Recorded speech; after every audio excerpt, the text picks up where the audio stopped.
Mari kita lanjutkan lagi setelah kita tadi menggunakan soal yang forward. Ini saya tunjukkan kalau yang ada di textbooknya BIMS itu seperti apa ya. Di sini kita lihat, ini yang barusan kita kerjakan, itu seperti ini.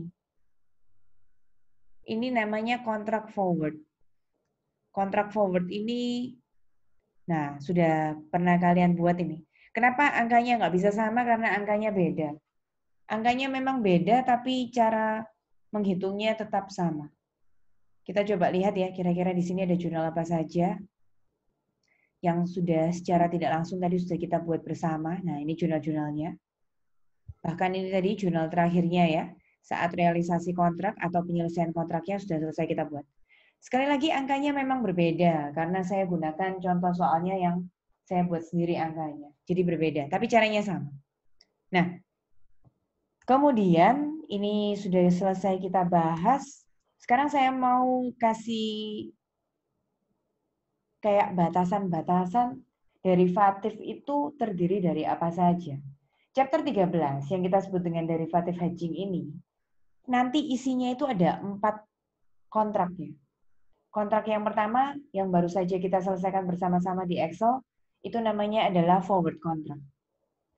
Nanti, itu kan yang lanjutan dari minggu lalu. Yang hari ini, kita tuh mau bahas 3 jenis kontrak lagi lainnya. 3 jenis kontrak itu apa saja? Ada yang disebut dengan option, ada yang disebut dengan future, dan yang terakhir kita bicara nanti ada swap ya. Jadi ada option, future, kemudian swap. Saya lanjut dulu sekarang, berarti kita mau bahas yang option. Mari kita lihat di sini apa itu option. Option itu, kalau saya cerita sebentar dulu ya, biar kalian mudah memahami tiap perbedaannya. Kalau forward contract itu yang sudah seperti kita buat. Janji jual dengan harga 300, di pasar mau jadi lebih tinggi atau mau lebih rendah, ya pokoknya jualnya 300. Tanda tangan kontrak begitu saja, itu namanya forward. Nanti kalian akan kenal lagi istilah lainnya di sini namanya adalah option. Option itu andaikan seperti ini. Option itu kalian harus beli vouchernya dulu. Nanti habis beli voucher itu, baru vouchernya kalau digunakan bisa menebus sesuatu dengan harga lebih murah. Bayangkan option seperti itu ya. Kita lihat di sini. Optionnya kita hari ini itu digunakan untuk membeli minyak. Kita lihat perusahaan ini membeli dulu sebuah option. Tanggal 15 Januari 2011. Yaitu pada harga $1.000. Ingat, $1.000 itu bukan harga minyaknya. $1.000 itu baru harga voucher optionnya. Jadi nanti kalau kita tebus optionnya, kita akan punya kesempatan untuk beli minyak dengan harga yang sudah disepakati. Mari kita lihat lagi lanjutannya. Option ini gunanya untuk membeli 100.000 galon minyak bahan bakar pada harga 1 per galonnya. Jadi nanti di pasar mau harganya lebih tinggi dari 1, kita hanya mengeluarkan uang $1 aja per galon. Karena kita punya option tadi itu. Lalu option ini kalau nggak dipakai-pakai bisa expired. Di sini optionnya akan berakhir pada tanggal 31 Mei. Kita tanda tangannya 15 Januari, kemudian expirednya 31 Mei. Pertama kali saat kita membeli suatu kontrak option, harus diperhatikan di sini kita beli dulu kontraknya, vouchernya. Kita beli, anggap seperti aset, fuel kontrak option itu adalah aset, sehingga fuel kontrak optionnya bertambah di sebelah debit, kemudian kita belinya mengeluarkan uang tunai, berarti cashnya di kredit. Senilai berapa? Tadi sudah diketahui di depan, kalau harga optionnya adalah 1.000. Kemudian seperti perusahaan Grey yang tadi menambang tembaga, di sini juga menyiapkan laporannya quarterly alias 3 bulanan. Diketahui pada tanggal 31 Maret nanti, waktu tanggal tutup buku ini, harga pasar minyaknya 1,25. Nah, kalau kita punya option, kita punya suatu keuntungan. Kenapa? Walaupun harganya jadi 1,25, kita berposisi sebagai pembeli. Pembeli boleh beli dengan harga yang sudah disepakati, yaitu $1 tadi. Berarti bagaimanapun kalau harga pasar naik, kita belinya tetap pakai harga 1. Di sini dikatakan perusahaannya akan menukarkan ketika harganya 1,25 ya. Nanti yang perlu diganti adalah kalau tadi soalnya 12% per tahun, di sini rate-nya 6% per tahun ya. Sehingga 6% dibagi 12 bulan, per bulannya 0,5%. Masukkan dalam rumus present value kayak tadi. Future value-nya itu diisi 25.000. Mari kita cari 25.000-nya berarti dari mana biar lebih jelas. 25.000-nya dapat dari mana berarti? 25.000 itu diperoleh dari selisih harga kontrak yang disepakati kan 1. Bandingkan dengan harga pasarnya sekarang minyaknya 1,25. Terus belinya tadi berapa galon? Belinya tadi kalau kita kembali ke soalnya tadi 100.000 galon. Makanya 1 kurangi 1,25, 0,25. 0,25 kali 100.000, 25.000. Dapat dari sana ya future value-nya. Kemudian kayak tadi lagi, I kecil. I kecilnya itu persentase. Persentasenya tadi 6% per tahun. Berarti kalau mau per bulan, 6%-nya dibagi 12, makanya ketemunya 0,5% per bulan. Kemudian kita bicara periode sekarang, N. N-nya kenapa kok di sini 2? Bagaimana cara menghitung periode atau N? Kalian ingat nggak? Tadi cara mencari N itu gimana caranya? N itu membandingkan antara tanda tangan kontraknya dengan expired-nya kapan. Di sini kita berbicara tanggal, ini sudah ganti tanggal, tadi ini katanya tanggal 31 Maret. Kemudian berakhir kontraknya tadi kapan? Expired kontraknya tadi di sini loh. Expired kontraknya berarti tanggal 31 Mei. Jadi 31 Maret ke 31 Mei itu berapa bulan? April, Mei, alias 2 bulan. Nah, makanya di sini 25.000-nya kita bagi dengan 1 tambah 0,5% pangkat 2. Ada yang kesusahan nggak sampai di sini? Ada yang kesulitan nggak? Jadi walaupun ini rumusnya begini bisa ya. Oke, ketemu nanti. Kalau kalian penasaran, seperti yang dilakukan Flavia, Arsia tadi, boleh hitung di kalkulator, boleh hitung di Excel, nanti ketemunya 24752 pasti. Saya skip hal itu ya, karena kita sudah lakukan fungsinya berkali-kali itu. 24752. Ini untung atau ini rugi? Tadi saya sudah sempat bilang sih, tapi siapa yang bisa ngulangi? Ini untung atau ini rugi? Ceritakan, kenapa ini untung, kenapa ini rugi? Siapa yang bisa? Silakan diceritakan. 24752-nya untung atau rugi? Ayo, gimana? 24752-nya ini untung atau rugi? Arneta?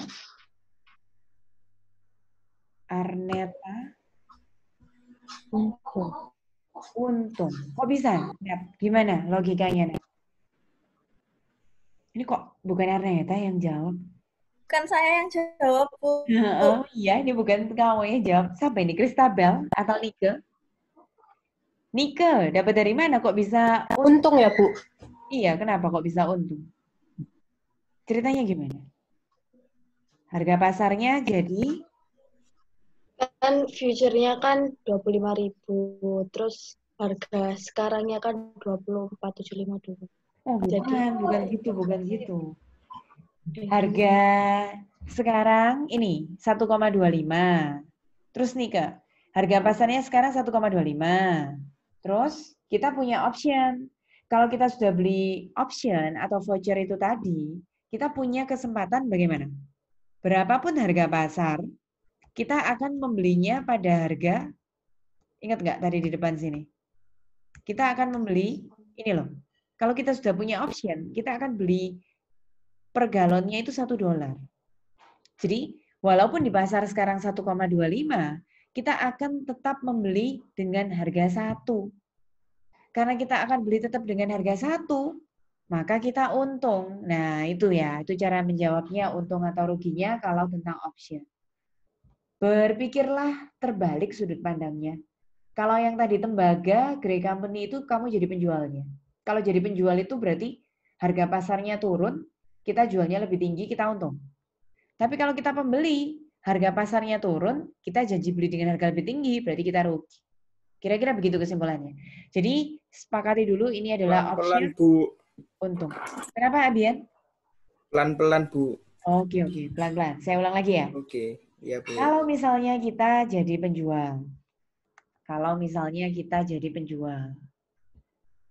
Kalau kita yang jadi penjualnya, misalnya nih, tanda tangan kontrak.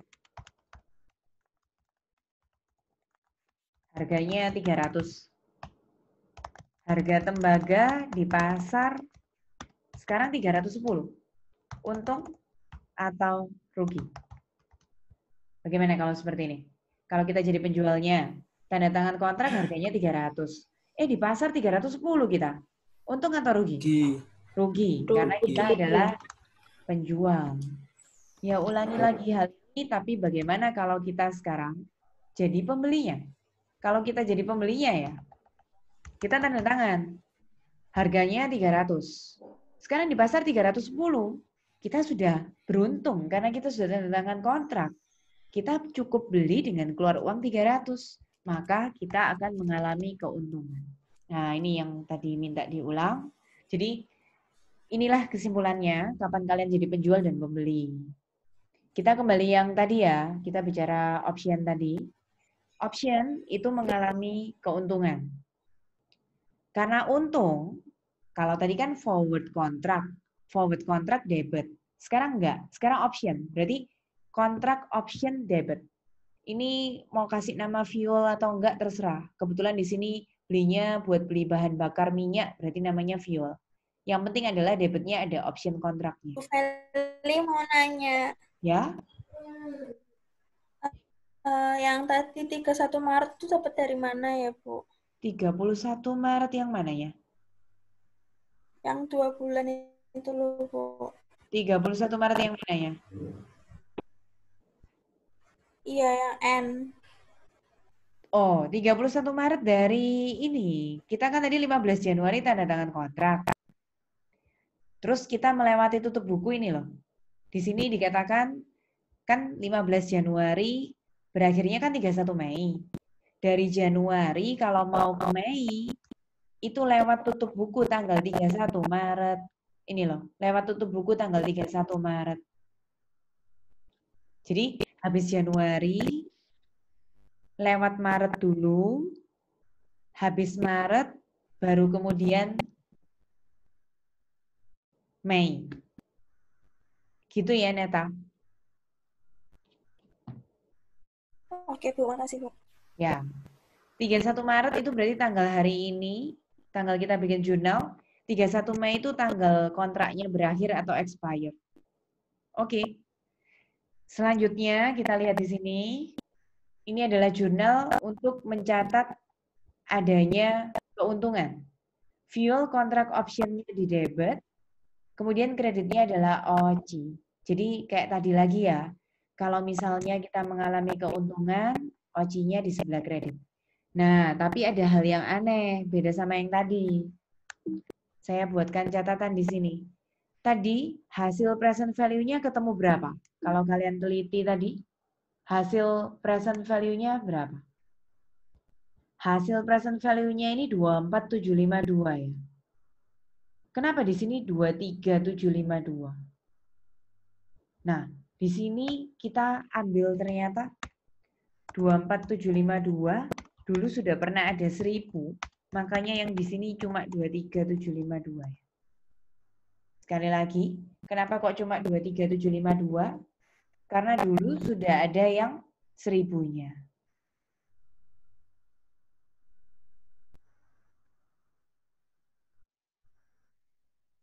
Ya, gitu ya.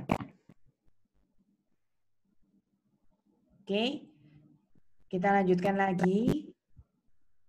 Tanggal 31 Mei yaitu tanggal berakhirnya kontrak. 31 Mei ini diketahui harganya jadi 1,3. Kita lihat di sini ya. Karena kita punya option, kita punya keuntungan, kita cukup beli dengan harga $1 saja. Berarti nanti 1,3 kurangi dengan 1, yaitu 0,3. 0,3 kalikan dengan 100.000 galon, berarti kita akan dibayar 30.000. Kita akan mendapat keuntungan 30.000. Coba kita lihat jurnal terakhirnya. Nah, seperti ini jurnal terakhirnya. Kita membeli minyak, itu jurnalnya inventory to cash. Inventory to cash-nya ngikutin harga pasar hari itu ya. 1,3 kali 100.000 galon. 1,3 kali 100.000 galon itu berarti 130.000. Tapi, kenapa kita dapat uang kembali di sini, kita dapat uang cash 30.000? Karena kita sepakat beli dengan harga 1, walaupun harganya jadi 1,3, kita akan dikembalikan 0,3 kali 100.000 alias 30.000. Jadi kita akan terima uang cashnya 30.000. Lalu fuel contract option-nya ngikut yang tadi aja, 24752 hasil present value-nya. 24752 itu hasil present value-nya. Kemudian sisanya OCI. OCI itu sisanya gitu aja.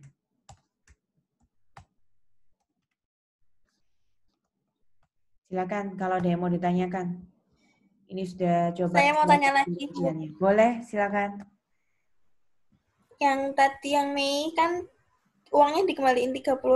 Kenapa kok yang Maret tadi nggak dikembaliin 25.000? Oh, nggak bisa. Yang bisa dikembalikan uang itu pada finalnya. Ini tanggal spesial. Ini tanggal berakhirnya kontrak. Kalau yang tadi kan masih tanggal tutup buku aja Maret. Baru 31 Mei ini tanggal selesainya kontrak beneran ya. Ada pertanyaan lagi? Oh, gitu.